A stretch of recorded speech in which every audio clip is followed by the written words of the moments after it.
पर थी, क्या बोलते भेलपुरी खा रही थी, मेरा पति साइड में था, एक इंसान है उसने उसको गोली मार दी। यहाँ पे उसने बोला कि ये शायद मुस्लिम नहीं है, उसने उसको गोली मार दी।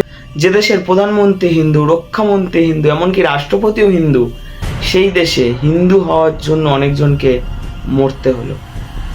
हमें तो टोटल 2 ही दिखे थे। एक ने बोला कि मुसलमान अलग हो जाओ और हिंदू अलग हो जाओ, जेंट्स को बस, और हिंदू वाले जेंट्स को गोली मार दी। ঘটনাস্থলে উপস্থিত থাকা এই বাচ্চারার কথা শুনে ভালোভাবেই বোঝা যাচ্ছে যে জঙ্গিদের মূল টার্গেট ছিল হিন্দু। আর স্যালুট জানায় সেই সকল কাশ্মীরি ইসলামদের যারা এই ঘটনাকে প্রতিবাদ বা ঘৃণা করে তারা নিজস্ব মিছিল ও শান্তি কামনা করেছে।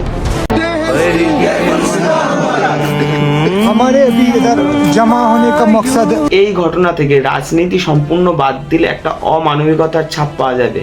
কতটা নীচ মানসিকতা থাকলে কারোর প্যান্ট খুলে ইসলাম কিনা হিন্দু এটা চিহ্নিত করে তাকে গুলি মারা হচ্ছে। নাম জিজ্ঞাসা করে, তাদের ধর্ম জিজ্ঞাসা করে, এমনকি পুরুষদের প্যান্ট খুলে চেক করা হয় সে হিন্দু নাকি মুসলিম। আর যারা হিন্দু ছিল তাদেরকে পয়েন্ট ব্ল্যাঙ্ক রেঞ্জে গুলি করে হত্যা করা হয়। 2025 বলে নয়, অনেক অনেক বছর আগে থেকেই হিন্দুদের উপর এইরকম অত্যাচার হয়ে আসছে। 1947 রাজৌরি ও মিরপুর হত্যাকাণ্ড। ভারত বিভাগের সময় জম্মু কাশ্মীরের রাজৌরি ও মিরপুরে কয়েক হাজার হাজার হিন্দু শিখকে হত্যা করা হয়। রাজৌরিতে প্রায় 30,000, মিরপুরে প্রায় 20,000 হিন্দু শিখকে হত্যা করা হয়। मीरपुर के पाकिस्तान को बालिए आ गए, मीरपुर खाली करो, ऐसे शोर के गोलियां चलने लगी, सब कुछ होने लगा। 1989 থেকে 90 কাশ্মীরের হিন্দুদের নির্বাসন। কাশ্মীরের সন্ত্রাসের উত্থানের ফলে প্রায় 30,000 হিন্দু পণ্ডিতকে হত্যা করা হয়। এই জন্য প্রায় 3 লাখ থেকে 5 লাখ হিন্দু কাশ্মীর ছাড়তে বাধ্য হয়। कश्मीर में कश्मीरी पंडितों के पुनर्वास को लेकर फिर सियासत शुरू हो गई है। बीजेपी सरकार कश्मीरी पंडितों के लिए अलग कॉलोनी बनाना चाहती है। 2000 সাল চট্টি সিংহপুরা গণহত্যা। 20 মার্চ 2000 সালে চট্টি সিংহপুরা গ্রামে প্রায় 36 জন শিখকে গুলি করে মারা হয়। इंसिडेंट हुआ, ये इंसानियत के खिलाफ हुआ, और हमने अभी इनको बताया कि अभी हम ऑलरेडी कश्मीर में एक कौम खो चुके हैं, कश्मीरी पंडितों का, और जो हम कल से देख रहे हैं यहाँ पर हमारे इस सिख बरादरी का मतलब जो एक ही डिमांड है वो है कि हमें मास माइग्रेशन चाहिए। 2002 অক্ষরধাম মন্দির হামলা। গুজরাটের অক্ষরধাম মন্দির সন্ত্রাসের হামলার ফলে 33 জন নিহত ও 70 জন আহত হন। गांधीनगर में अक्षरधाम मंदिर पर हमले का मुख्य आरोपी गिरफ्तार कर लिया गया है। यासर भट्ट जम्मू कश्मीर के अनंतनाग से गिरफ्तार किया गया। 2003 নদীমার্গ হত্যাকাণ্ড। কাশ্মীরের নদীমার্গে প্রায় 24 জন হিন্দুকে গুলি করে মারা হয়। March 23rd, 2003. In the dead of the night, the village of Nandimarg in Kashmir's Pulwama witnessed the most horrific terror attack. 2019 পাওলামা হত্যাকাণ্ড। 24 ফেব্রুয়ারি 2019 আত্মঘাতী বোমা হামলায় প্রায় 40 জন সিআরপিএফ জওয়ান শহীদ হন। तस्वीर आप अपने सामने देख रहे हैं, ये पुलवामा की है, एक district in Jammu and Kashmir, और वहाँ पे बहुत ही ग्रोसम टेररिस्ट अटैक हुआ है। 44 सीआरपीएफ जवान शहीद हो चुके हैं। ऑब्वियसली एक बहुत ही ज़रा सैड दिन है फॉर इंडिया। 2024 তীর্থযাত্রীদের উপর হামলা।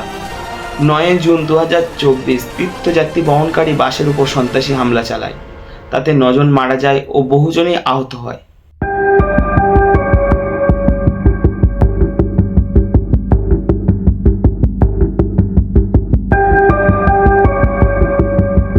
এখন এই 2025 এই ঘটনা। এবারও তোমরা বলবে যে সন্ত্রাসবাদীরা কোনো জাত ধর্ম বিচার করে মারছে না।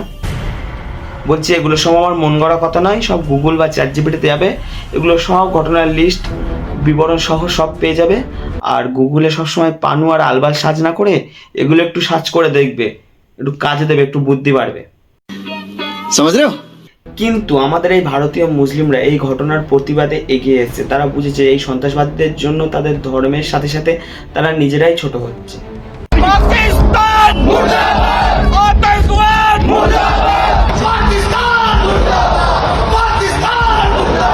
ধর্ম মানে এটাই নয় যে নিজের ধর্মকে বড় করে অন্যের ধর্মকে ছোট করা। ধর্ম মানে এটাই হলো নিজের ধর্মের পাশাপাশি অন্যান্য ধর্মকে শ্রদ্ধা ও সম্মান জানানো। সঠিক বলেছেন।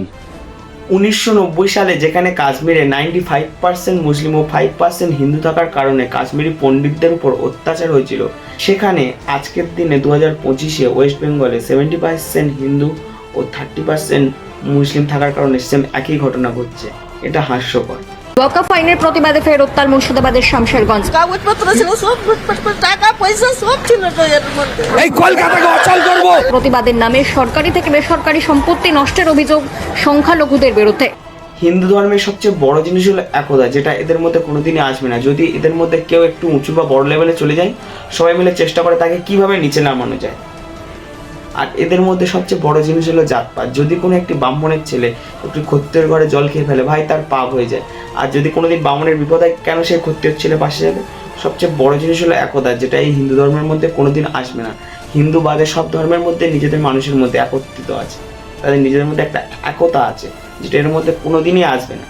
আরও একবার ধন্যবাদ ও স্যালুট জানাই সে সকল মানুষদের যারা বুঝেছে যে জঙ্গিদের জন্য তাদের ধর্ম, তাদের নিজেদের নাম খারাপ হচ্ছে। পাকিস্তান মুর্দাবাদ, উই ওয়ান্ট জাস্টিস স্লোগান তুলে পথে নেমে প্রতিবাদ করছেন তারা। মাদ্রাসাতেও চলছে দোয়া, প্রার্থনা এবং শোক জ্ঞাপন। এটা দেখে মুর্শিদাবাদকে শেখা উচিত যে প্রতিবাদ মানে কারোর ঘরবাড়ি জ্বালিয়ে দেওয়া, কারোর বাড়িঘর লুট করা, দোকান লুট করা, এগুলোকে প্রতিবাদ বা মিছিল বলে না।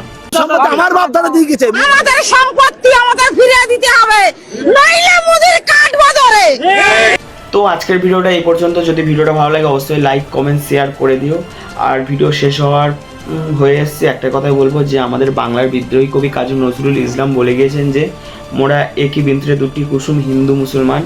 ঠিক আছে, তাই কোনো আলবাল চাল বা কোনো বড় এবর চেবরের কথা শুনে এই সুন্দর সম্পর্ককে নষ্ট করবেন না। তো দেখা হচ্ছে নেক্সট ভিডিওতে। তো আজকের মতো বাই।